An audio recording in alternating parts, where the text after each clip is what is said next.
நீ வருகின்ற நாட்கள் உங்களுக்கு நல்லதே நடக்கட்டும். அனைவருக்கும் வணக்கம். நம்ம இன்னைக்கு பார்க்கற ராசி மகர ராசி. மகர ராசி அன்பர்களுடைய ராசி அதிபதி சனி பகவான். சனி பகவான் என்பதனால இந்த ராசிக்காரங்க ரொம்ப சாமர்த்தியசாலியாகவும் ரொம்ப புத்திசாலியாகவும் இருப்பாங்க. எல்லா விதமான கலையும் கற்றுக்கணுங்கிற ஒரு ஆர்வம் இயல்பாகவே இவங்களுக்கு இருக்கும். இந்த ராசிக்காரங்க பெரும்பாலும் பார்த்தீங்கன்னா கொஞ்சம் ஒல்லியான உடல் அமைப்பு, ஒரு 30-35 வயதுக்கு மேலே பார்த்தீங்கன்னா கொஞ்சம் சதை பிடித்தார் போல இருப்பாங்க. கடினமான உழைப்பாளிகள், மனதுக்கு பிடித்த வேலையை தான் பெரும்பாலும் செய்யக்கூடியவங்கள இவங்க இருப்பாங்க. அதிகம் பாடுபடக்கூடியவங்க. எல்லாருக்கும் ஒரு இடம் பிடிக்கும் அப்படின்னா இந்த மகர ராசி அன்பர்களை பொறுத்தவரையிலும் தன்னோட வேலை செய்கிற இடம் தான் அதிகம் பிடிக்கும் அப்படின்னு சொல்லக்கூடியவங்களாக இருப்பாங்க. சுயநலம் கொஞ்சம் அதிகமாக இருந்தாலும் மற்றவங்களுக்கு உதவுறதுல இவங்க வல்லவங்களாக இருப்பாங்க. மற்றவங்களுக்கு ஒரு உதவி அப்படின்னா தங்கிட்டக்கிறது எல்லாத்தையும் கொடுத்துட்டு எதுவுமே இல்லாமல் தனியாளாக கூட ஒரு சிலர்லாம் நிற்பாங்க. அந்த அளவுக்கு இந்த மகர ராசி அன்பர்கள் தான தர்மம் செய்கிறதுல ரொம்ப வல்லவங்களாக இருப்பாங்க. இந்த ராசிக்காரங்க பெரும்பாலும் பார்த்திங்கன்னா ஏதாவது ஒரு ஆரோக்கிய ரீதியாக ஒரு சின்ன சின்ன பிரச்சனைகள் இவங்களுக்கு அடிக்கடி வந்துக்கிட்டே இருக்கும். இது உண்மையா இல்லையா அப்படிங்கிறத மறக்காமல் எங்களுடைய கமெண்ட் பாக்ஸில் தெரிவிங்க. உங்களுக்கு தனிமை தான் அதிகம் பிடிக்கும். இந்த மகர ராசி அன்பர்களுக்கு கும்பலாக சேர்ந்து இருக்கிறது, கலகலப்பாக பேசுறது, இதை விட தனிமையை அதிகம் விரும்பக்கூடியவங்களாக இந்த மகர ராசி அன்பர்கள் இருப்பாங்க. தனக்கு எது சரின்னு படுதோ அதை தான் பெரும்பாலும் செய்யக்கூடியவங்களாக இருப்பாங்க. மற்றவங்களுடைய வலுக்கட்டாயமோ பிடிவாதம் ஏதாவது ஒன்று செய்யி அப்படின்னு சொன்னாங்கன்னா அதெல்லாம் செய்ய மாட்டாங்க. தனக்கு என்ன பிடிச்சிருக்கோ அதை தான் பெரும்பாலும் இந்த மகர ராசி அன்பர்கள் செய்யக்கூடியவங்களாக இருப்பாங்க. தன்னுடைய கொள்கையை தான் எல்லா இடத்துலையும் முன்னிறுத்தக்கூடியவங்களாக இவங்க இருப்பாங்க. ரொம்ப நம்பிக்கையானவங்க, எல்லாருக்கிட்டையும் ரொம்ப இயல்பாக பேசக்கூடியவங்க.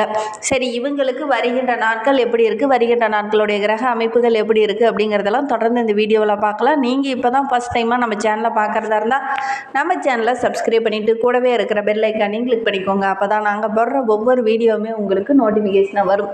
நீங்கள் மகர ராசி அன்பராக இருந்தால் மறக்காமல் நம்மளுடைய சேனலுக்கு ஒரு லைக் கொடுத்துட்டு உங்களுடைய உறவுகள் வகையில் நண்பர்கள் வகையில் யாராவது மகர ராசி அன்பர்கள் இருக்காங்க அப்படின்னா மறக்காமல் இந்த வீடியோவை அவங்களுக்கு ஷேர் பண்ணி விடுங்க. மகர ராசியில் நீங்கள் எந்த நட்சத்திரத்தில் பிறந்தீங்க, உங்களுடைய இஷ்ட தெய்வ பெயர் என்ன, உங்களுடைய குலதெய்வ பெயர் என்ன அப்படிங்கிறத மறக்காமல் எங்களுடைய கமெண்ட் பாக்ஸில் தெரிவிங்க. உங்களுக்கு ஜோதிட ரீதியாக ஏதாவது சந்தேகம் இருக்குது, ஜோதிடர்கிட்ட ஏதாவது ஆலோசனை வேணும், உங்களுடைய சுய ஜாதகத்தை ஏதாவது பார்க்கணும் அப்படின்னா கூட டிஸ்கிரிப்ஷனில் ஜோதிடரோட வாட்ஸ்அப் நம்பர் கொடுக்கப்பட்டிருக்கு. அந்த நம்பருக்கு கால் பண்ணி முன்பதிவு செய்துக்கோங்க. உங்களுடைய சந்தேகங்களுக்கு நல்ல ஒரு தீர்வு கிடைக்கும். இந்த மகர ராசி அன்பர்களை பொறுத்தவரையிலும் வாழ்நாள் முழுவதுமே உங்களுடைய ராசி அதிபதி சனி பகவான் என்பதனால சனிக்கிழமை தோறும் சனி பகவான் ஒரு நல்லெண்ணெய் தீபம் ஏற்றி வழிபட்டுடுவாங்க. உங்களுக்கு இருக்கிற பிரச்சனைகள், உங்களை சுற்றி இருக்கிற அந்த கெட்ட கர்மாக்கள் எல்லாமே உங்களை விட்டு விலக ஆரம்பிக்கும். நீங்கள் எடுக்கிற முயற்சி எல்லாமே உங்களுக்கு வெற்றியாக அமையணும் அப்படிங்கிறதுக்காக நீங்கள் இந்த ஒரு விஷயத்தை செஞ்சு பாருங்கள். நீங்கள் எடுக்கிற முயற்சிகள் எல்லாமே உங்களுக்கு வெற்றியாக அமையும். அதோடு கூட உங்களுடைய குலதெய்வத்தையும் உங்களுடைய தாய் தந்தையாரையும் வணங்கிட்டு எந்த ஒரு நல்ல காரியத்தை நீங்கள் தொடங்குறதா இருந்தாலும் செஞ்சு பாருங்கள். நல்ல மாற்றம் வரும். நம்பிக்கையோடு செய்ங்க. தாய் தந்தையார்கிட்ட ஆசி வாங்கிட்டு ஒரு தொழிலோ ஒரு வியாபாரமோ ஒரு வேலைக்கோ போக போகிறீங்கன்னா கூட அவங்களுடைய ஆசையை வாங்கிட்டு நீங்கள் செஞ்சு பாருங்கள். கண்டிப்பாக நல்ல ஒரு மாற்றம், நல்ல ஒரு பலனை நீங்கள் எதிர்பார்க்கலாம்.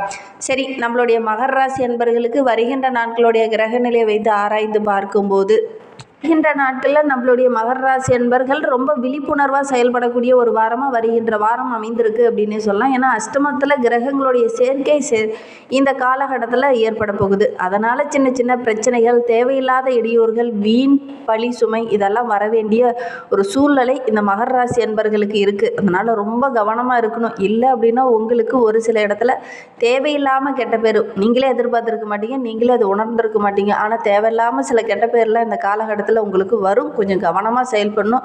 யார் மனதையும் புண்படாமல் இந்த காலகட்டத்தில் நீங்கள் நடந்துக்கிறது ரொம்பவும் நல்லது. பெரிய முதலீடு எல்லாமே இந்த காலகட்டத்தில் வேண்டாம். முடிந்த அளவுக்கு உங்களுடைய குடும்ப உறுப்பினர்கிட்ட கொஞ்சம் கலந்து ஆலோசிச்சுட்டு நீங்கள் முடிவெடுங்க. பெரிய முதலீடு ஏதாவது செய்கிற மாதிரி இருந்தது அப்படின்னா அதெல்லாம் கொஞ்சம் தவிர்க்கிறது நல்லது. அப்படியே முதலீடு போடணும் அப்படின்னா கூட மற்றவங்ககிட்ட கொஞ்சம் கலந்து ஆலோசிங்க. அந்த தொழில் ரிலேட்டடாக யார் இருக்காங்களோ அவங்கக்கிட்ட கொஞ்சம் கலந்து ஆலோசிச்சுட்டு அதுக்கப்புறம் நீங்கள் இந்த காரியத்தில் இறங்குறது ரொம்பவும் நல்லது. ஏன்னா இந்த காலகட்டத்தில் உங்களுடைய சேமிப்பு கரையக்கூடிய ஒரு சூழ்நிலை இருக்குது. அதனால் ரொம்ப கவனமாக செயல்படக்கூடிய ஒரு வாரமாக வருகின்ற வாரம் இந்த மகர ராசி அன்பர்களுக்கு அமைந்திருக்கு அப்படின்னு சொல்லலாம். ஆரோக்கிய ரீதியாக சின்ன சின்ன இடர்பாடுகள், தேவையில்லாத பிரச்சனை இதெல்லாம் வர்றதுக்கான சூழ்நிலை இருக்குது. ரொம்ப கவனமாக செயல்படுறது நல்லது. அதே மாதிரி ஆரோக்கிய ரீதியாக ஏதாவது பிரச்சனை இருக்குது அப்படின்னா உரிய மருத்துவர்கிட்ட கலந்து ஆலோசிச்சுட்டு அதுக்கப்புறம் நீங்கள் உரிய சிகிச்சை எடுத்துக்கிறது நல்லது.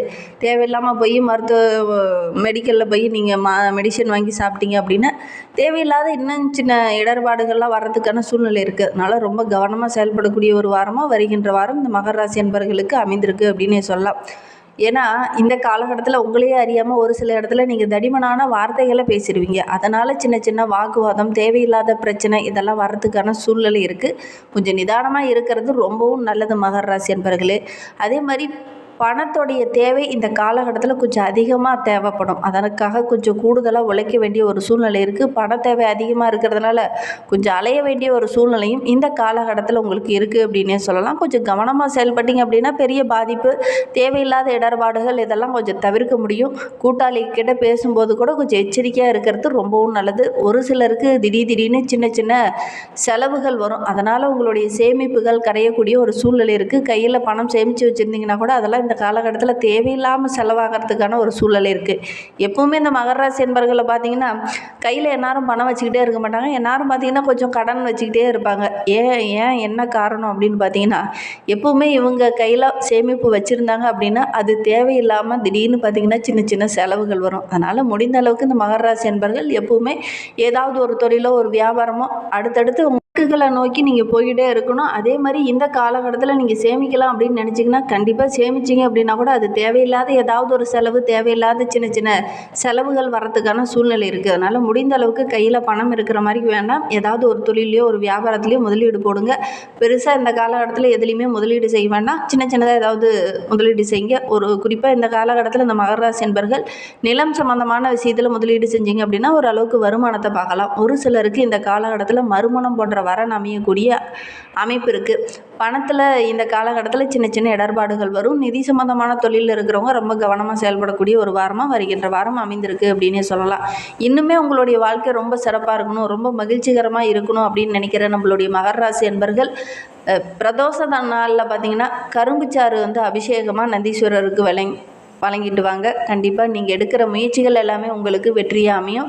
மனதுக்கு மகிழ்ச்சியான ஒரு நல்ல செய்தியும் உங்களை தேடி வரும். முடிந்தால் இந்த ஒரு விஷயத்தை இந்த மகர ராசி என்பர்கள் செஞ்சு பாருங்கள். பிரதோஷ நாளில் நந்தீஸ்வரருக்கு கரும்புச்சாறு அபிஷேகம் செய்து பாருங்கள். உங்களுடைய வாழ்க்கை ரொம்ப பிரகாசமாக இருக்கும்.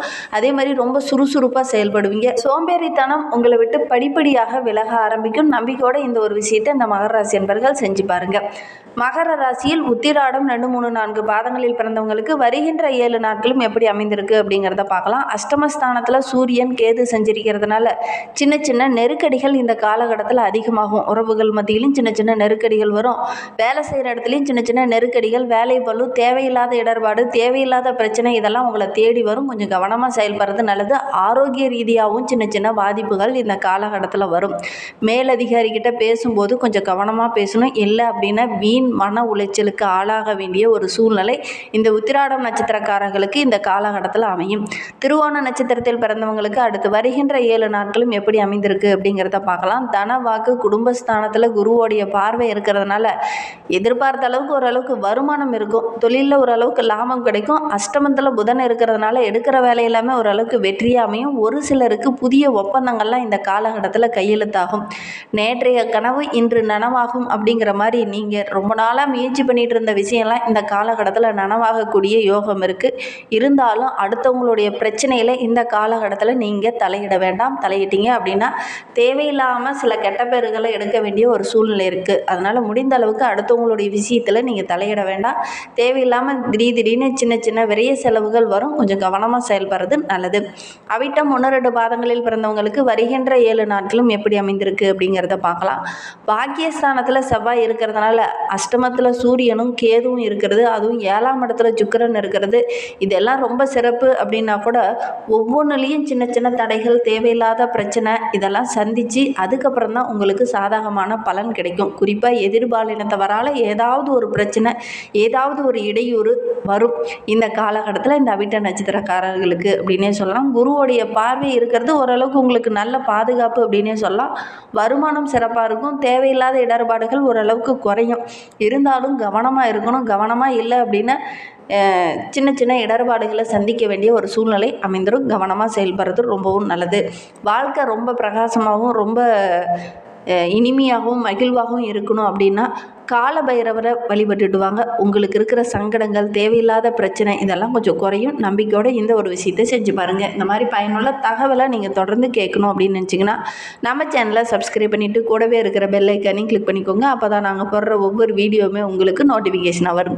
நீங்கள் மகர ராசி அன்பராக இருந்தால் மறக்காமல் நம்மளுடைய சேனலுக்கு ஒரு லைக் கொடுத்துக்கோங்க.